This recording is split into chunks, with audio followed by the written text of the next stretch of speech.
Show is right.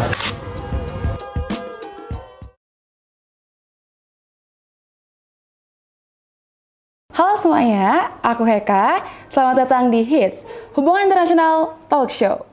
Senang sekali hari ini kita bisa berdiskusi dan ngobrol tentang tema permasalahan yang lagi hangat khususnya di negara kita Indonesia. Yaitu mungkin teman-teman udah nggak asing dengan berita terbaru bahwasanya Indonesia sekarang menjadi Presiden Dewan HAM PBB.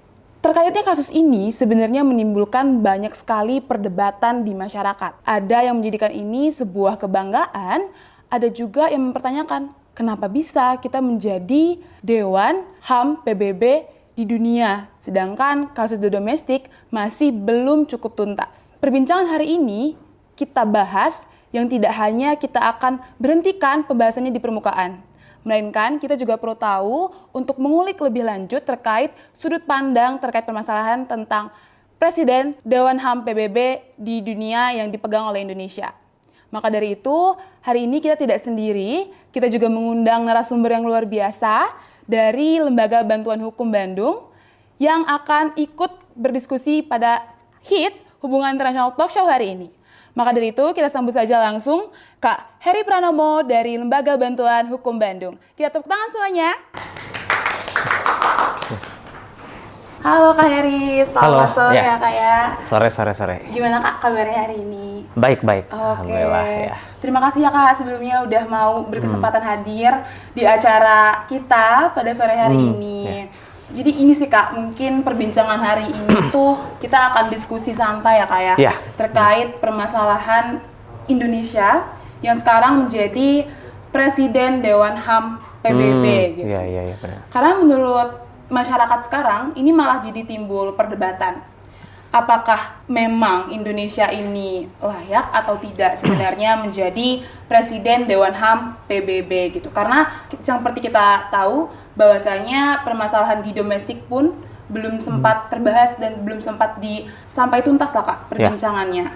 Nah, mungkin aku mau sedikit sharing nih Kak sama Kakak. Bagaimana sih Kak tanggapan Kakak dan harapan Kakak lah mungkin terkait Indonesia yang sekarang menjadi Presiden Dewan HAM PBB kayak begitu. Memang ini kan sempat jadi ini ya, kalau diklaim oleh kementerian dan pemerintahan itu sebagai satu keberhasilan gitu ya. Tapi bagi kami khususnya dari kelompok masyarakat sipil melihatnya ini satu retorik saja sih ya gitu, dan satu selebrasi saja dan tidak melihat kembali gitu. Harusnya kan yang menjadi urgensi itu adalah bagaimana negara ini punya politik will, punya perencanaan, punya tindakan terkait dengan pelanggaran HAM. Khususnya pelanggaran HAM yang di masa lalu saja masih belum beres. Betul. Tapi kalau misalkan hanya untuk sebagai perwakilan atau sebagai Presiden Dewan HAM PBB tanpa melihat kembali ke bawahnya gitu atau ke dalamnya negara Indonesia, rasanya ini satu hal yang percuma juga gitu. Kita akan bersuara kepada satu dimensi yang lebih luas internasional gitu terkait dengan hak asasi manusia, sementara di negara Indonesia saja masih punya catatan terkait dengan negara masih tetap sebagai aktor pelanggar HAM di beberapa daerah seperti itu. Jadi kalau kita melihat kembali ini sebagai selebrasi saja, bukan satu hal yang wah. Dan kalau tadi bilangnya minta harapannya seperti apa, justru harapan masyarakat sipil sebagian besar adalah bereskan dulu gitu peristiwa-peristiwa pelanggaran HAM yang terjadi, ataupun punya komitmen ke depannya untuk tidak melakukan atau melanggengkan pelanggaran HAM ke depannya. Bukan menjadikan sebagai satu ini adalah satu komitmen negara, itu tidak menjadi satu hal ya gitu ya. Bahwa negara kita punya komitmen terhadap HAM itu bukan menjadi salah satu bukti gitu ketika kita menjabat sebagai Presiden Dewan HAM di PBB. Sebenarnya ini juga jadi perdebatan di masyarakat ya Kak ya. Walaupun tadi dari Kakak sendiri pun beranggapan ini sebenarnya bentuk selebrasi ya Kak ya. Padahal Menteri HAM Indonesia sendiri menyatakan bahwasanya, kalau saya tidak salah ya Kak ya, dia mention kita tuh negara yang bisa dijadikan contoh lah Kak, sebagai salah satu bukti kepada negara lain bahwasanya kita memang istilahnya cocok untuk dijadikan Presiden Dewan HAM PBB. Padahal di domestik kita sendiri masih banyak sebenarnya kasus yang belum tuntas, belum terbahas. Contohnya ya kasus yang masih sampai hari ini dilakukan oleh masyarakat, yaitu aksi Kamisan ya Kak ya? Iya. Yang setiap hari Kamis teman-teman ikut mensuarakan sampai belum tuntas permasalahan itu hingga hari ini gitu. Jadi ini juga cukup lucu lah ya Kak, terlihatnya kita seperti domestik belum beres tapi kita sudah berani gitu untuk memegang di internasional. Gitu, iya. Tapi Kak, kalau menurut Kakak nih, kalau misalkan Indonesia menjadi presiden Dewan HAM PBB, sekiranya untuk jangka panjang itu akan ada benefit nggak Kak kira-kira untuk ke lembaga bantuan hukum sendiri mungkin? Saya sih pesimis ya, ada selama political will negara kita, cara internal kenegaraan saja tidak mau menyelesaikan pelanggaran HAM di masa kini atau di masa lalu gitu ya. Itu bukan menjadi jaminan ketika ada di ruang-ruang internasional kita bersuara gitu.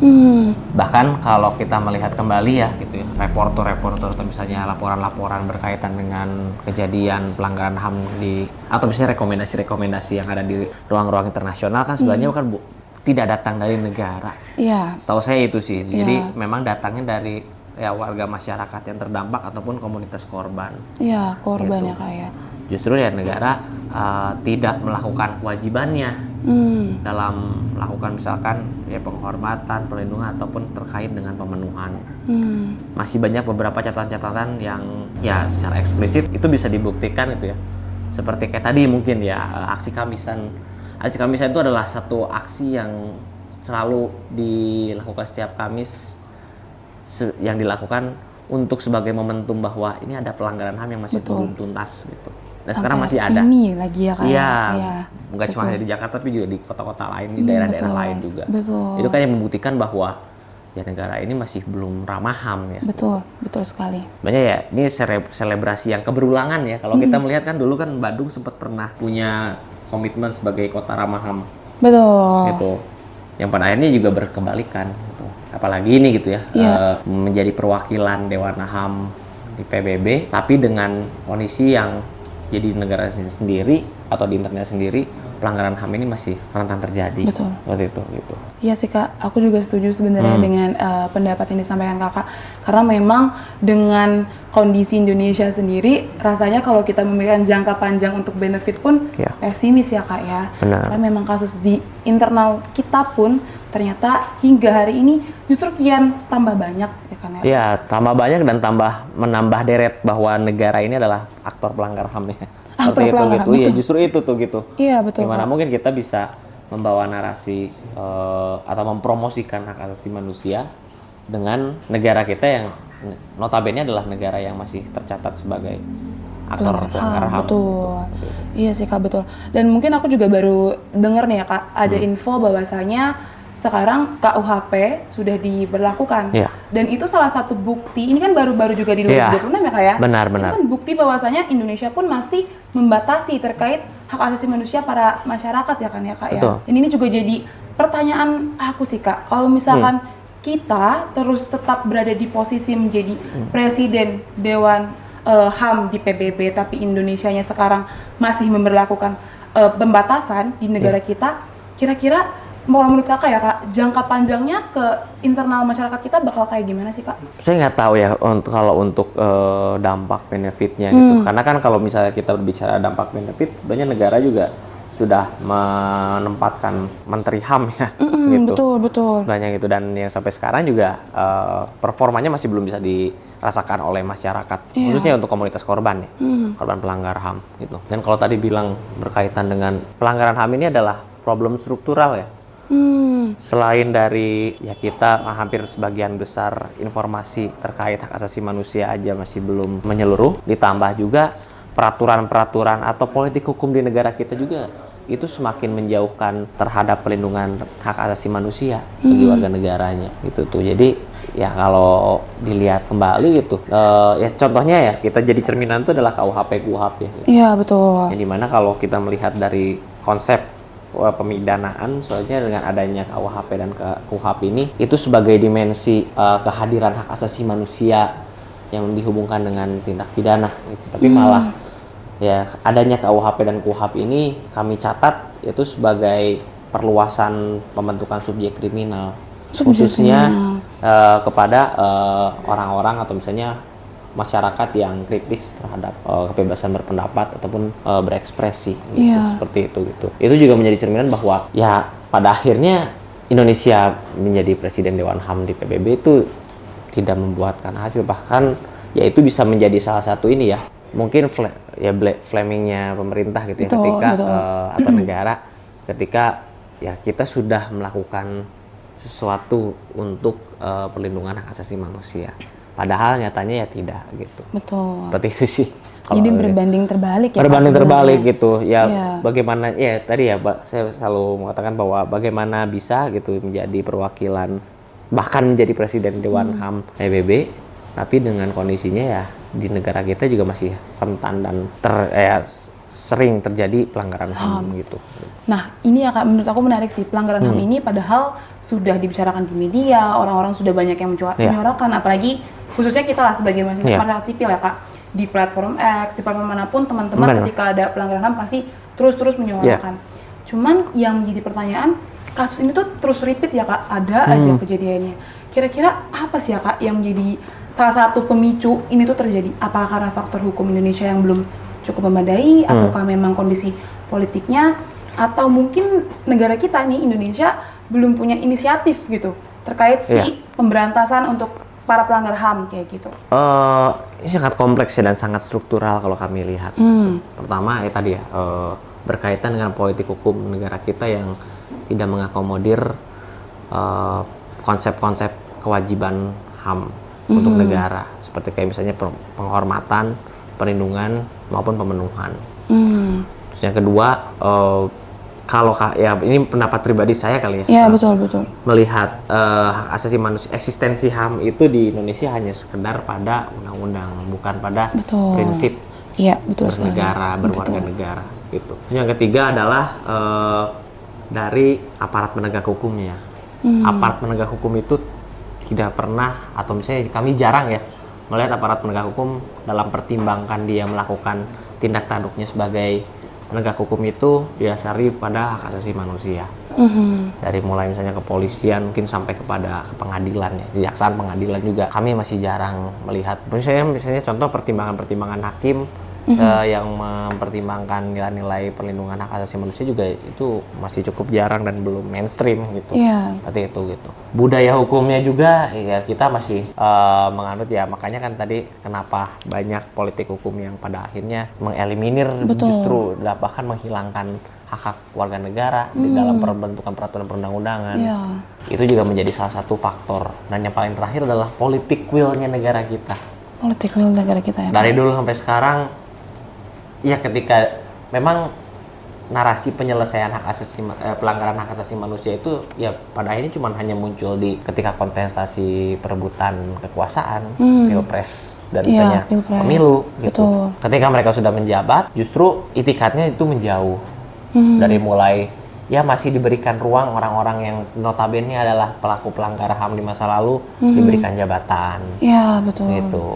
Ya bagaimana kita ingin menyelesaikan kalau misalnya orang-orangnya saja atau misalkan konsepsi mereka bernegara saja itu tidak mengembar atau menilai nilai-nilai hak asasi manusia, apalagi tindakannya seperti itu tuh. Ini udah jadi program yang struktural ya Kak ya sebenarnya. Program yang struktural gitu. Jadi memang kalau kita melihat kembali bagaimana kita ingin menantang negara untuk bisa pro terhadap hak asasi manusia ya urus aja.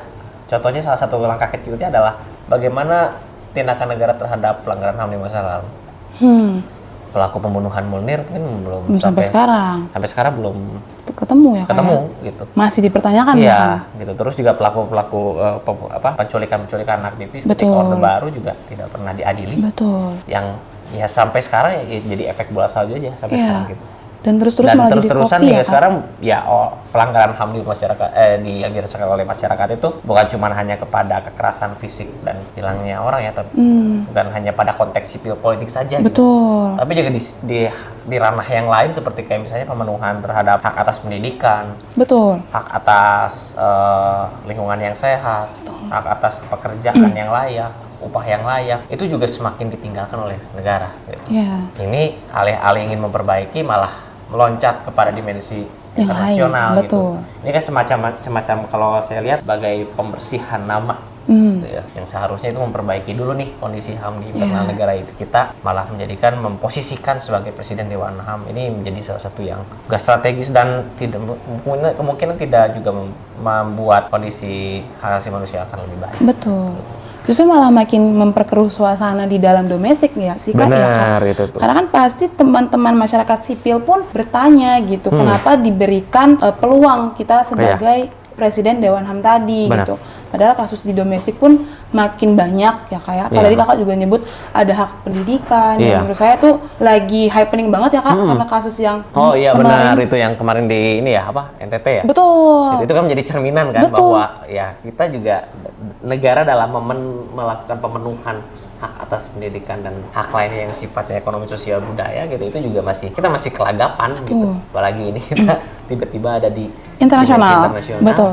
Itu kayaknya akan menjadi satu kegagapan yang panjangan nih gitu. Para yang berkedudukan di Dewan HAM pun katanya sih ingin mencakupi negara Venezuela juga Kak. Sampai kepada pasca reformasi juga Soeharto masih tercatat sebagai orang yang melakukan tindakan korupsi, Iya. merugikan uang negara. Dengan entengnya di rezim sekarang Dijadikan pahlawan dijadikan nasional, pahlawan ya, Kak, ya. nasional